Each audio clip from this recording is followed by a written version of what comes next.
Muy buenas noches. Reciban un cordial saludo de parte de su programa Experiencia Contable. Somos un programa sin fines de lucro que ha nacido para capacitarnos de manera continua a todos los que vivimos el día a día de la contaduría. Mi nombre es Gerardo Zúñiga Arias y hoy estoy presentando este programa en ausencia de nuestra directora, la licenciada Ivette Barbosa, quien por motivos de salud hoy no ha podido presentarse. El tema de hoy se refiere a organizaciones sin fines de lucro, obligaciones de lo que deben reportar ahora que se nos ha impuesto la presentación del reporte del registro de transparencia y bienes finales y beneficiarios finales. A partir de este mes, después de por ahí de 3 o 4 años en que la ley está vigente, tenemos que presentar por primera vez esa información durante este mes de octubre. Para guiarnos en este importante tema, nos acompaña como expositor principal el licenciado Bernal Eduardo Alfaro Solano, quien es licenciado en Derecho, tiene una maestría en Asesoría Fiscal, tiene una maestría en Administración de Negocios y nos está acompañando para presentar este tema tan importante. Don Bernal, bienvenido, mucho gusto. Mucho gusto, muchas gracias, don Gerardo. Ok, de este tema, como lo estaba indicando don Gerardo, a final de cuentas, la obligación como tal nace desde el 2016 con la ley para mejorar la lucha contra el fraude fiscal. Y aquí el tema es relevante porque han surtido varias reformas desde el 2020 y recientemente para este año 2024 fue cuando realmente empezaron a tener la obligatoriedad todas estas organizaciones sin fines de lucro como tal, ¿verdad? ¿Qué es lo que pasa? Que nosotros en nuestro día a día, yo soy también notario público, recibimos consultas, ¿por qué lo cambiaron este año? Primero lo cambiaron para abril, después lo volvieron a cambiar a mediados de mes y después dijeron no, vamos para octubre. ¿Qué pasó?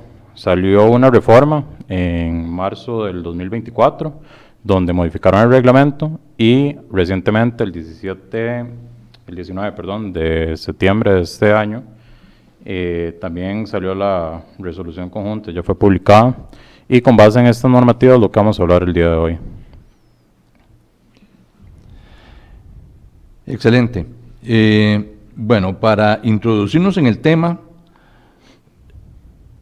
sería establecer qué es la declaración del registro de transparencia y beneficiarios finales y por qué las organizaciones sin fines de lucro deben presentarla. Ok, esta declaración, como les decía, viene de la ley para mejorar la lucha contra el fraude fiscal y esta declaración, no olvidemos que también va para personas jurídicas, lucrativas o no lucrativas, pero nos vamos a enfocar hoy ciertamente en las sin fines de lucro. Pero la declaración como tal es reportar, cada representante legal es solo obligado a presentar quién es el beneficiario de la estructura organizativa como tal, ¿verdad?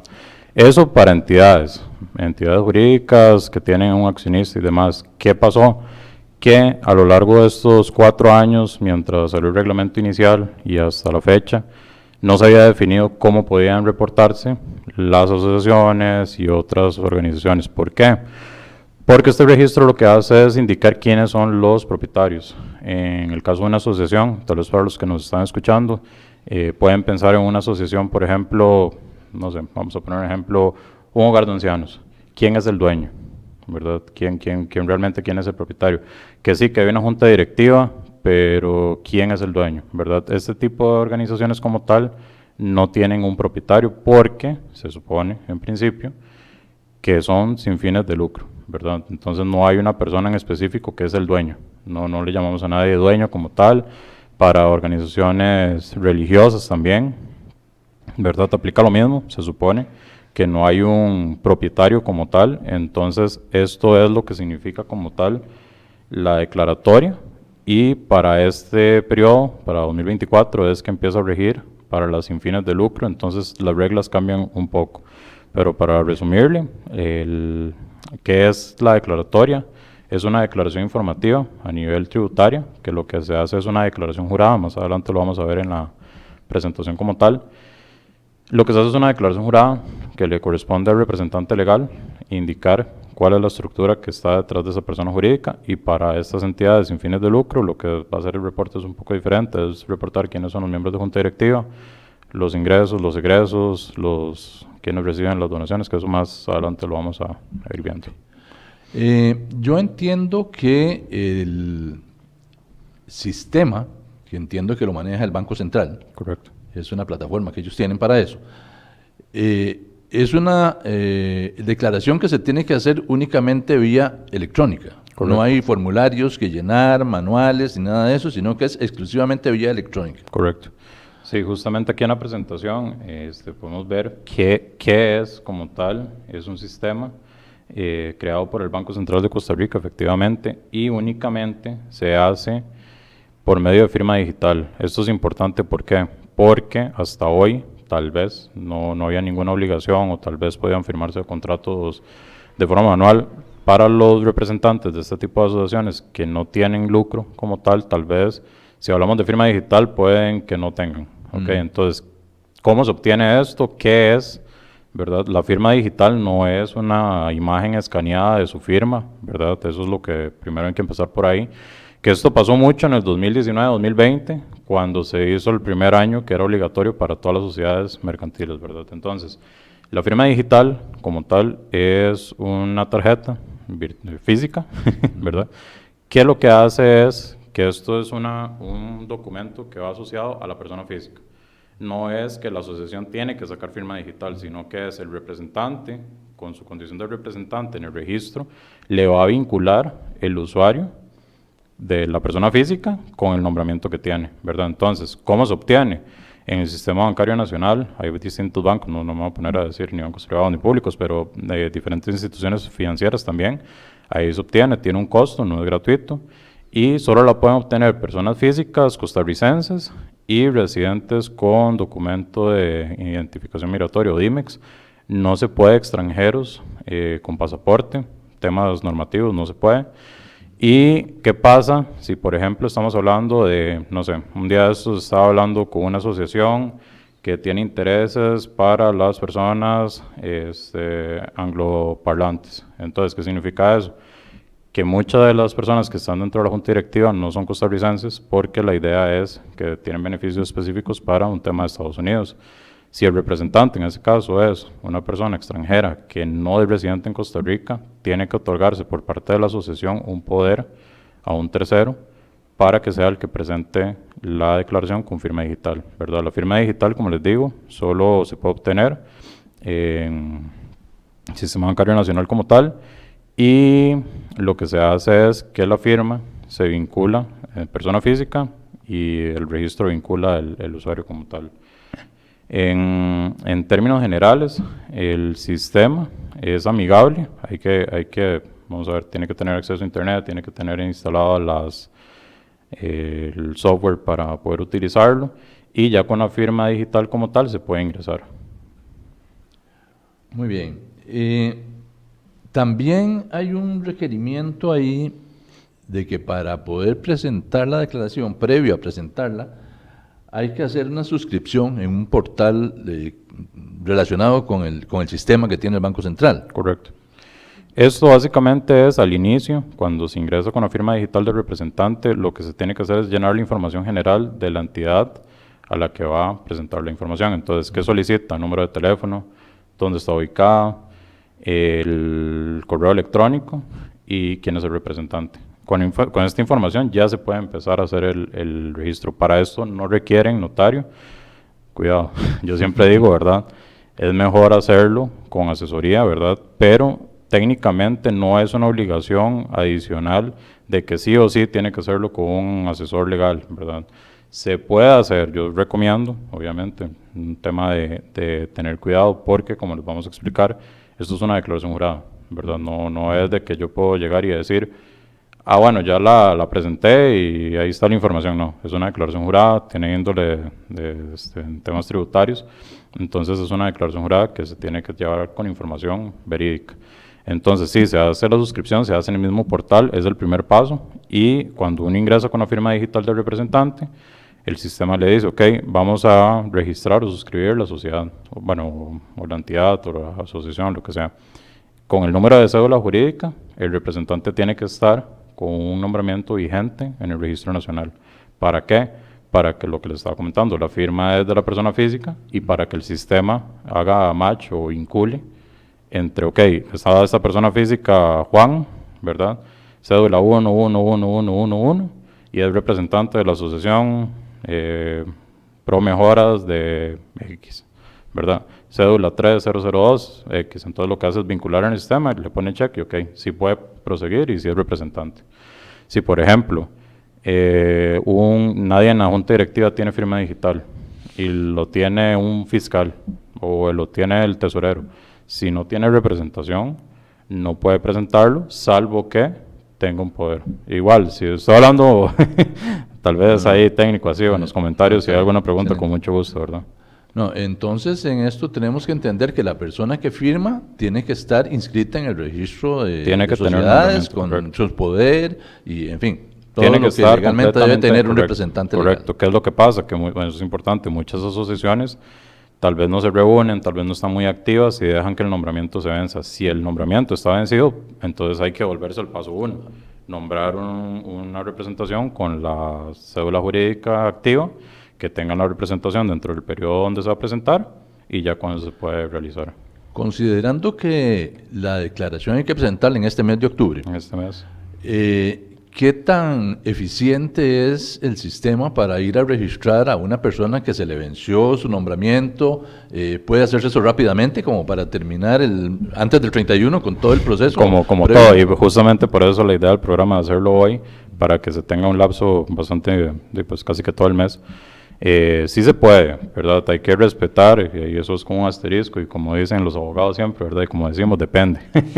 Depende de qué, de los estatutos. Si el estatuto dice que se tiene que convocar con un mes de anticipación, ya está un poco más complicado, pero siempre está al lado la posibilidad de hacer asambleas extraordinarias. Entonces, se podría, sí, hay que hacer la asamblea, tienen que hacer el nombramiento y ya con eso se protocoliza y se presenta ante el Registro Nacional. El Registro Nacional aproximadamente puede tomar entre unos 5 o 8 días hábiles, entonces si mañana se hace todo, se presenta el lunes, es muy probable que todavía antes de que termine el mes se pueda, pero si alguien tal vez el 25 de octubre se da cuenta y ya le dicen, uy, sí, hay que presentarlo, probablemente ahí sí no se vaya a poder. Riesgo. Correcto. Claro. Y el problema no es solo la presentación como tal dentro del sistema, el problema es que si no tiene la representación inscrita, tampoco puede dar un poder a un tercero porque no está con una representación vigente. Claro. Esa es otra cosa. Entiendo que habían formas de que otras... Bueno, vamos a ver. Se supone que la persona que debe llenar los datos es el representante legal. Correcto. Personalmente. Correcto. Pero se supone que habían también algunas formas de autorizar a otras personas a hacer eso. Correcto. ¿Cómo funciona eso? Ok, vamos a ver. El obligado es el representante legal. En asociaciones, por ejemplo, es el presidente, en sociedades anónimas presidente, sociedades de responsabilidad limitada gerente, etcétera, ¿verdad? ¿Qué pasa si esa persona o no está en el país o no tiene firma digital? Entonces, el nuevo reglamento, el del 2024, establece que es por medio de un poder generalísimo. ¿Qué es lo que pasa con el poder generalísimo? Para que tenga efectos, tiene que estar inscrito en el registro, ¿verdad? Cuando salió esta reforma, se hizo una medida cautelar por medio del Colegio de Abogados, presentó un trámite ante el contencioso administrativo para que se pueda todavía, por medio de poder especial. ¿Qué es la diferencia? El poder especial es para un acto en específico, ¿verdad? Entonces, ese acto en específico todavía hoy, porque hay una medida cautelar, se puede hacer con poder especial. ¿Cuál es el requisito o el asterisco de ese poder especial? Que sea otorgado ante notario público. Entonces, nosotros como notarios tenemos acceso a otra parte del sistema y nosotros como notarios lo que hacemos es, ok, si yo otorgué una escritura o un poder, yo meto los datos, ingreso los datos de número de cédula jurídica, eso ya me carga la sociedad y yo como notario digo, ok, yo otorgué esta escritura, número tal, en tal fecha, que se autorizó al señor Gerardo tal, cédula tal, ok, y ya eso hace que el sistema lo cargue y ya usted podría presentarlo en nombre de otra sociedad, o entidad, pero para otorgar ese poder, primero tiene que estar vigente el nombramiento y segundo, en este preciso momento se puede con un poder especial en escritura pública. como les digo, el reglamento de este año quedó Poder Generalísimo, pero el Poder Generalísimo tiene un tecnicismo de que es muchísimo más amplio que solo para una actuación en especial. Entonces, justamente por ahí es que fue la medida cautelar y la cogieron. Entonces, sí se puede. Sí, en este momento puede representante o un apoderado, ya sea generalísimo o especial. Pero un poder especial tendría que repetirse tantas veces en el futuro como sea Eso necesario. en el momento, digamos, en este momento en el sistema, uno puede colocar si tiene o no tiene vigencia. Entonces, por ejemplo, los poderes otorgados anteriormente, si no tenían un plazo de vigencia, todavía en el sistema están. ¿Qué es lo que pasa? Que para las entidades que estamos hablando, que son las sin fines de lucro, esto es completamente nuevo. Entonces, todas parten del martes hacia adelante, ¿verdad? O sea, no hay posibilidad de ingresar un poder de una asociación, por ejemplo, una fundación, porque no estaban obligados a presentar, o sea, no estaba el formulario habilitado para presentarlo como tal, ¿verdad? Perfecto. Hay una serie de anexos o adjuntos que hay que presentar con la declaración y me interesa muchísimo recalcar aquellos que son de carácter financiero. Correcto. ¿Cuáles son esos? Eso es un tema, porque a final de cuentas la resolución, estamos hablando de que salió hace menos de 22 días, y el tema es que con lo que indica ahí, habla de ingresos y egresos. Esa es la primera parte que habla de información financiera como tal. El primer tema es, ok, es el periodo de un año, ¿verdad? Entonces, ¿qué es lo que hay que tener cuidado, por decirlo de alguna forma? Que también el sistema nos pide quiénes son los donantes y quiénes fueron los que recibieron este tipo de donaciones. Entonces, ¿qué es lo que dice la resolución? La resolución establece, y la resolución del reglamento establece que a partir de un salario base anual, ya se tiene que hacer el reporte. Aquí hay muchos puntos que están en discusión, que todavía usted dice, ok, ¿qué pasa, por ejemplo, temas sensibles? Por ejemplo, una asociación que ayude a personas en algún tipo de condición, por ejemplo, no sé, drogadicción. De vulnerabilidad. Exactamente. Entonces, por ejemplo, ¿qué es lo que pasa? Que usted, ¿cómo los va a identificar y cómo va a saber realmente qué tipo de donación fue lo que recibió? Tiene que cuantificar cuánto vale la estadía, por ejemplo, Valor de mercado. cuánto vale la comida, ok, contabilizarlo, cómo lo contabiliza, ¿verdad? Determinar, individualizarlo también. Entonces, eso sí es un tema que eso va más bien como en la parte de ingresos y egresos, ¿verdad? Pero el sistema y este anexo como tal se hace dentro del mismo sistema, nos indica, ok, nombre de persona, identificación y símbolo de colones, nada más. No dice qué fue, qué no fue, no, símbolo de colones, ¿verdad? Entonces, a hoy lo que dice el sistema es un archivo de ingresos y egresos general del año y otro de identificar quiénes dieron las donaciones y a otro de identificar quiénes recibieron las donaciones. Pero se hace todo dentro del mismo sistema, no es de que hay que salir del sistema, no. El sistema está soportando documentos en Excel, en PDF, entonces se puede ingresar ahí. ¿Qué es lo que hay que tener mesura y de parte también de los contadores que apoyan este tipo de entidades? Vamos a ver, si ponemos que se recibió una donación de una entidad extranjera por el número que sea, por 1000, ya pónganle usted dólares, euros, colones, 1000. Si usted te está reportando que en ingresos tuvo 500, eso no va a tener concordancia, ¿verdad? Entonces, la resolución no hace diferencia que si son ingresos por donaciones, que si son ingresos por bingos, que si son ingresos por una venta de fin de semana, no hace distinción, simplemente dice lista de ingresos, lista de egresos. Siguiente, quiénes son los beneficiarios y siguiente, quiénes son los que hicieron las donaciones. Y se pueden incluir personas físicas y jurídicas y extranjeras o nacionales. Esos son, digamos, tiene un carácter acumulativo, digamos, en el sentido de que si una institución hoy le dio un beneficio a una persona por 10,000 colones y la próxima semana también, y la siguiente, cuando llegue a un salario base, ya es objeto de reporte como registro. Tal. Sí, el salario base son 462,000 colones, ¿verdad? Recordemos que el salario base es lo que determina la parte tributaria de un salario base, no es un salario mínimo, es un salario base. Entonces, a partir de ese salario base, al anual, ¿verdad? En términos anuales, es que se tiene que hacer el reporte.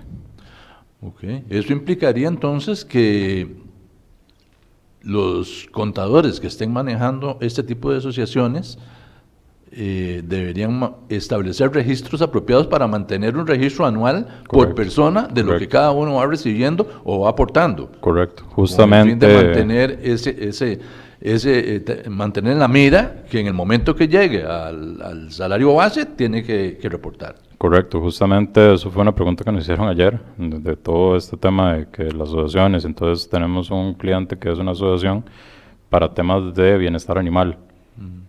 ¿Cómo se define el beneficiario? Entonces, también son ese tipo de cosas que tal vez la normativa en este momento, probablemente más adelante puede surgir algún tipo de reforma de especificar o algo por el estilo, porque lo que nos decía la presidenta es, ok, yo tengo cuánto recibo, yo tengo cuánto gasto, pero no hay beneficiarios, o sea, persona física como tal, claro. ¿Verdad? O sea, no se puede determinar quién es ese beneficiario. O, por ejemplo, también hablábamos el lunes con una asociación religiosa que nos decía, bueno, es que, por ejemplo, nosotros recibimos el diezmo y eso va a de temas comunes, ¿verdad? Temas de la comunidad, que algún tipo de actividad muy dirigido a la parte de fin de año que se acerca también.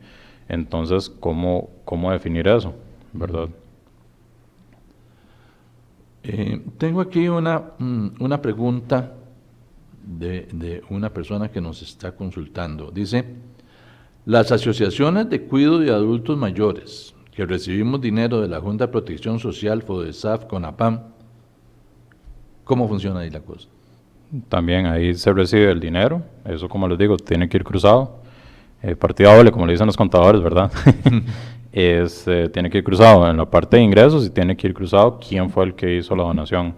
El sistema no hace distinción, no le va a preguntar que si es la Junta, que si es CONAPAM, no. Simplemente usted es el responsable por indicar persona física, persona jurídica, nacional o extranjera, y ya usted corresponde llenar la información. Entonces, el sistema no es de usted le da clic y abre todo un formulario, no, usted más bien va escribiendo y usted coloca el número de cédula, el nombre completo y el monto, ¿verdad? Entonces, indiferentemente que sea del Estado, se puede individualizar esas donaciones, por ejemplo.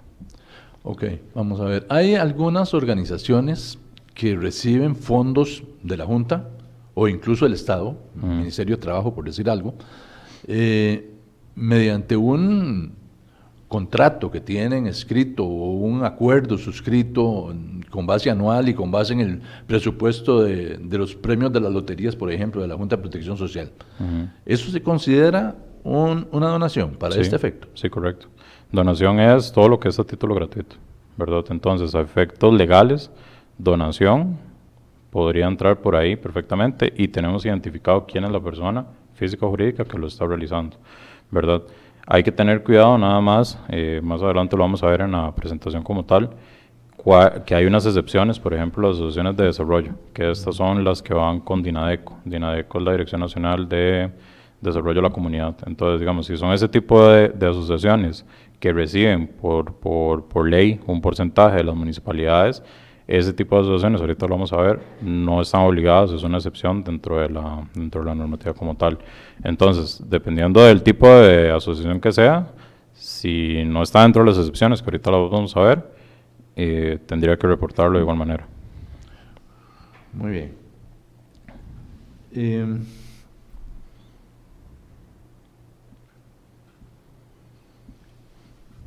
Una asociación podría ser que no tenga ni donaciones, ni llegue a un nivel de beneficiarios que tengan un salario base.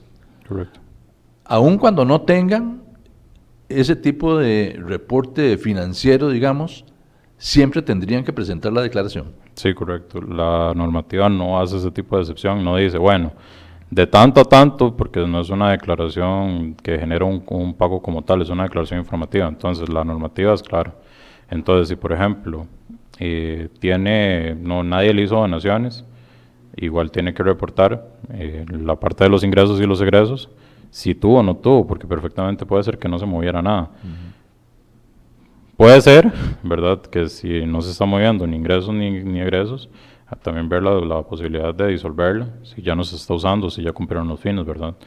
Pero técnicamente, respondiendo a la pregunta, sí. O sea, indiferentemente si hacen donaciones, indiferentemente si el ingreso que hacen es porque dan cursos de tejido a adultos mayores y no son donaciones, sino que es, digo, una recaudación como tal, aunque sean 1,000 colones, debería reportarse. Porque en todo caso, aun cuando no existiera ese reporte financiero, siempre tiene que reportar la identidad de los directores y de los gerentes, en fin. Exactamente. O sea, que hay que llenarla de todos modos, Correcto. solo por esa razón. Correcto, y es diferente a que usted realmente tenga la información, que eso es otro tema que lo vamos a ver ahorita en la presentación, que lo vamos a hacer rápidamente. Uno tiene que, bueno, lo obligado tiene que guardar la información 5 años. Entonces puede ser que sea el primer año y no pasa nada, no hubo ningún movimiento, no pasa nada. Pero se tiene que tener respaldo de que si eventualmente tributación realiza algún tipo de consulta en ese periodo, que se pueda justificar que realmente fue que no hubo y no que lo omití, porque la omisión, eso va dentro de las sanciones que también vamos a ver en breve. Muy bien. Tal vez podemos ver la presentación, Okay. Para ir avanzando ahí sobre esa base. Ok, entonces, como les decía, aquí la primera parte es la normativa aplicable. Ok, ya ahí la establecimos, la ley del 2016, después hubo una primera resolución, después en el 2020, esta la derogaron ahorita en el 2024, tenemos el reglamento, tenemos la resolución como tal, y ya les explicaba qué es el registro como tal, ¿verdad? En la siguiente diapositiva, como pueden ver, este sistema fue creado y es administrado por el Banco Central, y lo que se hace es un suministro de información anual, que eso es importante. Esta declaración es anual. A partir del otro año ya vuelve a la normalidad, que es en abril, ¿verdad? O sea, ahora hay que presentar en octubre y en abril. Técnicamente sí. Técnicamente. Técnicamente sí, porque lo que hubo fue una reforma a la resolución del 2020 y cambiaron, hicieron por medio de un transitorio, cambiaron que fue en 2024, iba a ser ya no en abril, sino que lo movieron y ahora lo volvieron a mover. Entonces, técnicamente, usted me pregunta a mí como abogado, técnicamente, no hay un cambio para el siguiente periodo. Entonces, sí, efectivamente sería la primera ahorita en octubre y ya la ordinaria del otro año en abril, ¿verdad? ¿Qué es lo que se hace? El detalle de beneficiarios finales y ahora para las entidades sin fines de lucro, todo este reporte que hemos estado hablando. Entonces, en la siguiente, lo que vemos es que es una declaración jurada, y como les decía, lo indicado en el registro, esto es lo que significa RTBF, que es el Registro de Transparencia y Beneficiarios Finales, es una declaración jurada, por lo que usted, lo que indique ahí, se tiene por cierto, ¿verdad? Y usted es responsable como representante de la entidad que está presentando, la información es cierta. Si usted se equivocó en un 1, y después llegan a revisar por ese 1 que puso, era 1,000,000 y puso 10 o 11 en este caso, un 1 repetido, le van a preguntar, bueno, ¿por qué usted me dice que yo recibí que la entidad recibe 11 millones y en los ingresos solo fueron 5?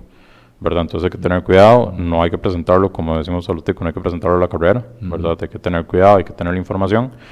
Y se hace mediante un sistema en línea, que era lo que estábamos hablando, se registra la sociedad o la entidad y posteriormente se va llenando toda la información que solicita. Cuando uno ingresa al sistema, primero se suscribe la entidad y después se otorga un correo, el cual tienen que tener acceso, ¿verdad? Tienen que tener acceso porque les llega un código, ese código es de verificación. ¿Y qué es lo que pasa? Que ese correo nada más no es un código y ya, código tributario. Ahí le estamos dando un medio de notificaciones a la administración tributaria, ¿verdad? Entonces, si ese correo no lo revisa cualquier persona, solo es el correo del representante, recordemos que el representante puede cambiar. Entonces, lo ideal es utilizar un correo de la entidad como tal, de la organización, para que a lo largo del tiempo, si ya no está Bernal, si ya no está Gerardo, si ya no está Luis, María, quien sea, tengan acceso a ese correo. ¿Por qué? Porque ahí pueden recibir notificaciones, ¿verdad? Entonces, lo que hace el sistema es mandar un primer correo con un código, y el código lo que hace es decir, sí me sirve, ¿verdad? Entonces, al momento en que usted otorga ese sí me sirve y da el código, usted, según el Código Tributario, Código de Normas y Procedimientos Tributarios, está dando un medio válido para recibir notificaciones, ¿verdad? Entonces no es tomárselo a la ligera, y ya me ha pasado en años anteriores con representantes que me dicen, no, ponga el mío, y ahí después lo cambio. Hay que tener cuidado, ¿verdad? Hay que tener cuidado. Se requiere la firma digital para ingresar al sistema o un poder en escritura pública, como les estaba diciendo, ¿verdad? La siguiente lo que nos dice es qué es la firma digital. Como ya se lo estaba adelantando, la firma digital es una tarjeta que va a la parte física. Está soportado en la ley de certificados digitales, que eso ya tiene casi que 20 años de existir, ¿verdad? O sea, no es relativamente nuevo, simplemente que ahora el gobierno ha hecho más y más, más sistemas que son obligatorios. Entonces, por ejemplo, los notarios, nada más un comercial informativo, los notarios a partir de la otra semana, todos los notarios tenemos que utilizar la ventanilla digital. Todavía hay notarios que no lo utilizan, pero por ejemplo, para eso también requerimos la firma digital. Entonces, ¿qué es lo que hace con la firma digital? Si ingresa por ahí, como lo decía usted, no hay formularios físicos. Por más que usted vaya y diga, yo tengo 120 años de vida y no sé utilizar las computadoras, o sea, no hay forma de presentarlo de otra manera. No se puede por un formulario, no es un formulario que se presenta en el ATV, que es la Administración Tributaria, no es por medio de Travi, no, es el sistema de central directo del Banco Central, ¿verdad? Y ahí se entra la parte de registro de beneficiarios y registro de transparencia y beneficiarios finales. Y lo que les decía, en casos excepcionales, se puede realizar por medio de un poder, ¿verdad? Si se tiene que emitir sí o sí, como dice la normativa, por medio de escritura pública. ¿Qué pasa antes de entrar en obligaciones y demás? ¿Qué pasa si la entidad no presenta? Aquí hay varios tipos de sanciones. La más llamativa siempre, ¿verdad?, es la económica. La parte económica es lo que hace que tal vez una entidad pueda decir, ok, sí tenemos que cumplir, están obligados, ¿verdad? Pero hay una sanción en caso de incumplimiento, ¿verdad? En caso de que se incumpla, la multa como tal es proporcional al 2% de los ingresos brutos de la entidad, ¿verdad? Con un mínimo de 3 salarios base y un máximo de 100. Entonces, una multa que va desde 1.386.600 hasta 46.220.000 colones, ¿verdad? Entonces, esto es muy importante porque es una sanción como tal que puede tener toda la estructura por el cumplimiento de la declaración como tal. Con el siguiente, en la siguiente diapositiva, vamos a ver los tipos de declaraciones.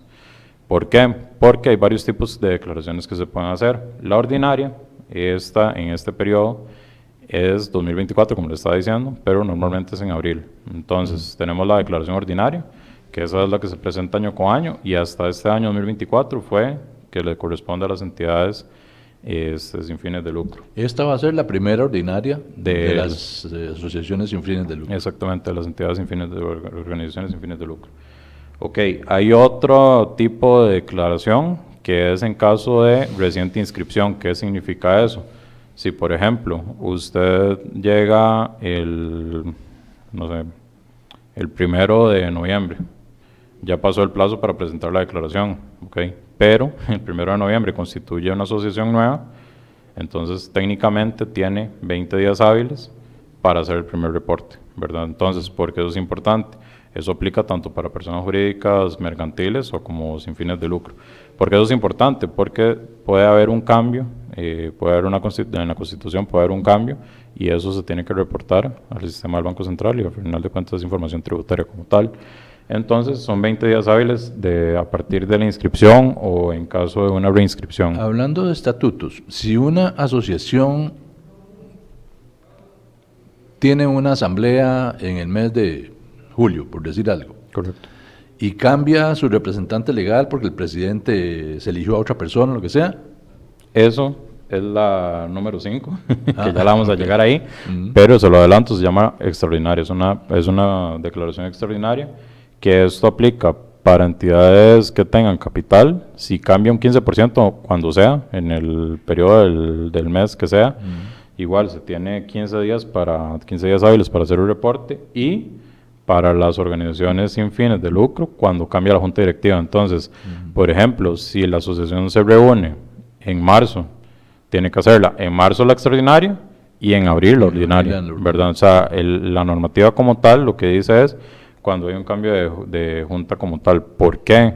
Porque recordemos que las organizaciones sin fines de lucro no tienen dueños, ¿verdad? Entonces, parte de la información que vamos a decir que es lo que se tiene que reportar es la junta directiva completa, ¿verdad? O los personeros o representantes y demás. Volviendo, la otro tipo de declaración es la transformación o la fusión, que eso qué significa, que es paso de ser asociación a sociedad, de sociedad anónima a sociedad de responsabilidad limitada, de SRL a comandito, cualquier tipo de transformación se tiene que hacer, igual 20 días hábiles para realizar el reporte. Fusión es cuando tenemos dos entidades, se fusionan, valga la redundancia, se unen creando una única entidad y igual se tienen 20 días hábiles. La cuarta es la rectificativa, que esto es que me equivoqué. Entonces el sistema me da la posibilidad en cualquier momento de presentar una rectificativa, ¿verdad? Como máximo, lo que dice la normativa es, si hay una extraordinaria, puedo presentar una rectificativa en ordinaria y una rectificativa en extraordinaria como tal. Y por último, la extraordinaria, que era la que le estaba explicando, que es 15% o cambio de junta como tal.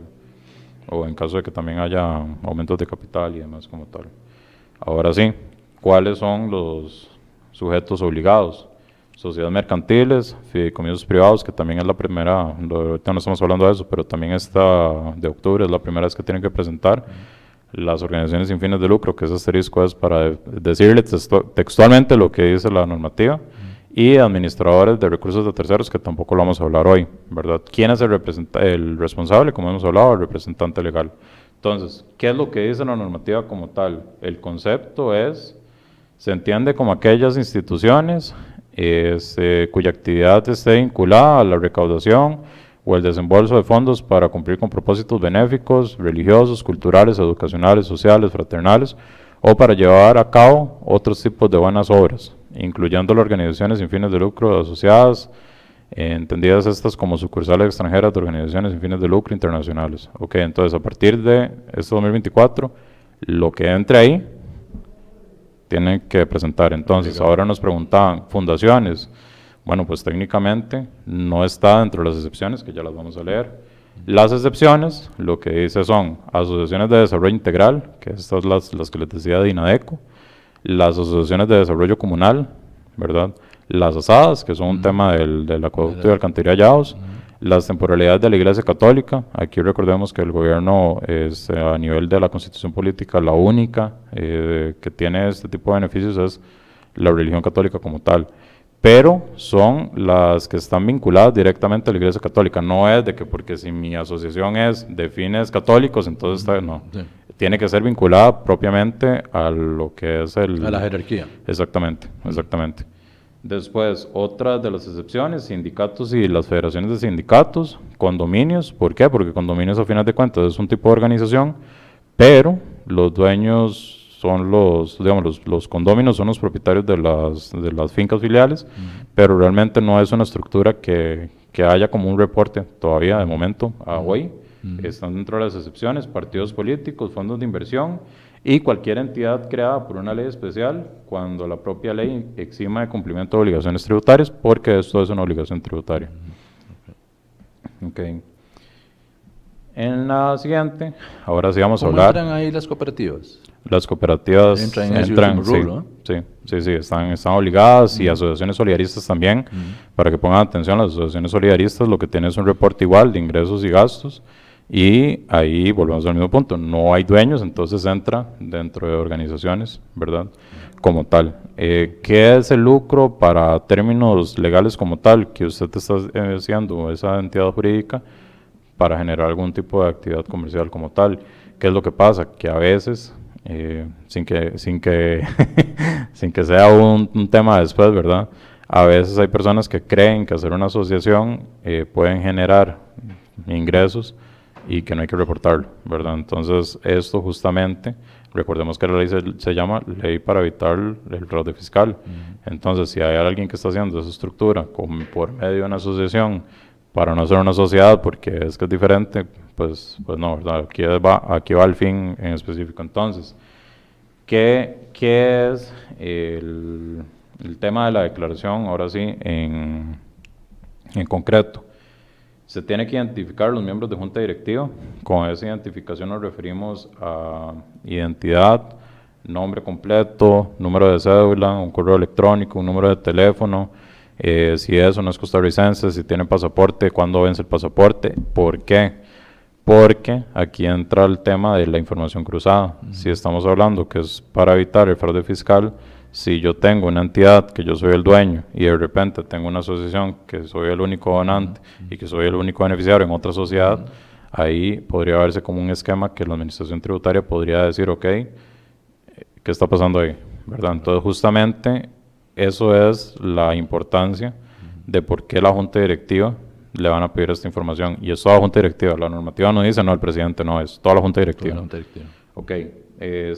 Todos los datos como tal, también se tiene que indicar el propósito y el objetivo que tiene la entidad, eso está dentro de la personería. Y también el tema contable, que lo hemos hablado y lo adelantamos, el detalle de ingresos y egresos, el registro de identificación de los donantes y de los destinatarios o beneficiarios de sus contribuciones o donaciones hasta la persona física. En ese punto, algo que tal vez, y que va a ser más de interés de los contadores que nos están viendo. ¿Hay alguna parte en esta reglamentación donde dice que hay que incluir los estados financieros? Estado de resultados. Ahí habla de balance y comprobación, pero no estoy tan seguro de que sea eso, pero debe ser el estado financiero. Es curioso porque eso lo dice para las asociaciones solidaristas, pero en otro tipo de entidades nada más dice reporte de ingresos y egresos. Para las asociaciones solidaristas como tal, dentro del anexo cuarto de la resolución conjunta sí lo dice específicamente, balance de comprobación y estado de resultados. Para toda la demás nada más dice ingresos y egresos, ¿verdad? Entonces, a efectos legales, lo que dice la normativa es ingresos y egresos. Para las asociaciones solidaristas sí dice estado de resultado y balance de comprobación. Por ahí decía algo en el anexo 3, que es el de los detalles que deben presentar las asociaciones, organizaciones sin fines de lucro, de que les corresponde el anexo 3 y lo que estén en el anexo 1 y 2 si es aplicable. Correcto. Ahí no se le aplicaría eso de las asociaciones solidaristas a las otras organizaciones. No, porque justamente ese está en el anexo 4. Okay. El anexo 4, si ustedes lo buscan como tal, dentro de las organizaciones como tal, denme un segundo para revisarlo por acá. El anexo 4 lo que dice es remitir un archivo con el detalle de ingresos y egresos entendidos como el estado de resultados y balance de comprobación, o en su defecto un auxiliar de ingresos y egresos, el cual se ha reflejado los montos totales anuales del periodo a declarar segregados. O sea, lo pone como alternativo entonces, o en su defecto. Y para las de sin fines de lucros también, eso sí está dentro del anexo 3, establece en el punto 5, igual, remitir un archivo de detalle de ingresos y egresos entendidos como estado de resultados y balance de comprobación, o su defecto, auxiliar de ingresos y egresos. Volvemos a lo mismo, en su defecto. Obviamente, a nivel contable es bastante diferente, nada más ingresos y egresos, ¿verdad? Ok. Bueno, la próxima semana vamos a tener un programa casi que de continuidad de este, pero que se va a referir específicamente a las preguntas que nos han dejado hoy nuestros asistentes, para darle respuesta a esas preguntas que nos han dejado hoy, que son bastantes. Okay. Sin embargo, pues lo que quisiera es como concluir con un llamado a los miembros de las asociaciones y a los contadores que trabajan en ellas. Esta es un nuevo requerimiento obligatorio que si no se cumple como se pide, pues vamos a estar sujetos a una serie de sanciones pecuniarias, y sabemos que las sanciones tributarias son bastante altas, son considerables, ¿verdad? Entonces, tener que estar muy listos con esto, porque tenemos solo este mes para hacerlo. O sea, al 31 de octubre hay que haber cumplido con esto, sí o sí. Correcto. Entonces, pues sería un llamado a todos, a los representantes legales de las asociaciones, pues que se hagan asesorar de un contador en la parte fiscal, en la parte financiera de toda esta información, con el fin de que pues que lo hagan de la mejor forma y que se vayan a evitar dificultades a la hora de presentar la información. Y obviamente pues con toda la asesoría legal que esto implica para hacerlo apropiadamente. Correcto. Aquí, a final de cuentas, como lo estamos indicando, don Gerardo también, la parte legal va muy de la mano con toda esta declaración. ¿Por qué? Porque se requiere tener la representación al día, ¿verdad? Se tiene que tener, por ejemplo, hay asociaciones que han llegado a la oficina y tienen un periodo de 2 o 3 años de junta directiva y ya está vencido. Entonces eso hay que hacer otro trámite más, porque no es simplemente cambiar la junta directiva porque ya está vencida, o inclusive está en causal de disolución, que esos términos jurídicos es de que lleva más de 2 o 3 juntas sin hacer el cambio, ¿verdad? Entonces también tienen que tener cuidado, porque el hecho que esté en esa causal no significa que está eximida de presentar. Entonces, ¿cuál sería como el mensaje en concreto para todos los que nos están oyendo y viendo también por las redes sociales? Que esto es una obligación, que el tema es que tal vez se le dio como más publicidad recientemente, pero esto es una obligación que viene desde 2016, nada más que faltaba definir cómo, ¿verdad? Y nada más para hacer la aclaración, ahorita que estaba revisando, sí dice en el anexo 3 y en el anexo 4 de asociaciones solidaristas y de otros tipos de entidades, lo del balance, sí lo dice exactamente igual. Pero digamos, ¿qué es lo que pasa aquí? Que tal vez como es la primera vez que se tiene que realizar este reporte, tal vez hay asociaciones que no tienen ni asesoría legal, ni asesoría contable, porque tal vez lo ven algo como muy... tal vez como muy de bien social y tal vez nada más tienen una junta y tienen el secretario y lo van llevando como poco a poco, ¿verdad? Entonces sí es un llamado, y también importante que esto es año con año, no es no es de que este año toca y vamos a ver, no, esto es año con año. Y justamente las preguntas que vayan a hacer, me parece, ahorita no lo estoy leyendo, pero me parece que van a ser bastante enriquecedoras. Y a final de cuentas, otro llamado importante, además de la parte de revisar la representación, es el tema de firma digital, ¿verdad? Eso pasó en 2019 y 2020, que no había campo, que todo el mundo estaba sacando... Para eso hay que sacar citas. Hay que sacar citas en las instituciones financieras que hacen ese servicio, y no es, a veces no es fácil. Correcto. A veces es tan difícil como la licencia, ¿no? Sí. Entonces, digamos, hay que tener cuidado, porque puede ser que a final de cuentas ya... hasta 3 semanas puede ser para eso. Sí, depende del banco, pero digamos, ahí a final de cuentas, lo que hay que tener cuidado es de que, ok, si ya sabemos que no es representación, que no hay firma digital, entonces el acto siguiente, convocar a la asamblea, dependiendo de los estatutos, etcétera, y ya con eso, entonces, entrar a cumplir con esta obligación. Como decía usted, además de las sanciones económicas o los pecuniarios, también hay otro tipo de sanciones, como por ejemplo la no emisión de personerías ante el registro, ¿verdad? Y también que no se pueden inscribir documentos. Entonces, si usted no presentó en este periodo, no va a poder inscribir el documento. Entonces, también son consecuencias que no son de dinero, pero también son consecuencias como tal. Entonces, a todas las personas que son representantes, que son miembros de junta, que te lo están escuchando, tal vez no es el representante específicamente, pero tal vez nos está yendo un vocal, nos está yendo el secretario, el tesorero, tal vez que lo comente.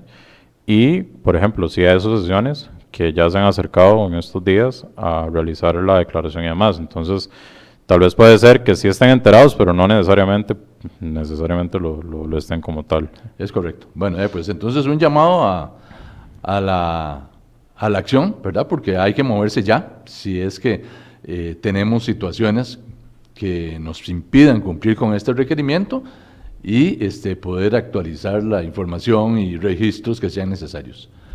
Les agradecemos mucho por su atención a este programa, y esperamos vernos de hoy en 8 con la conclusión de este tema tan interesante y tan urgente para las asociaciones sin fines de lucro.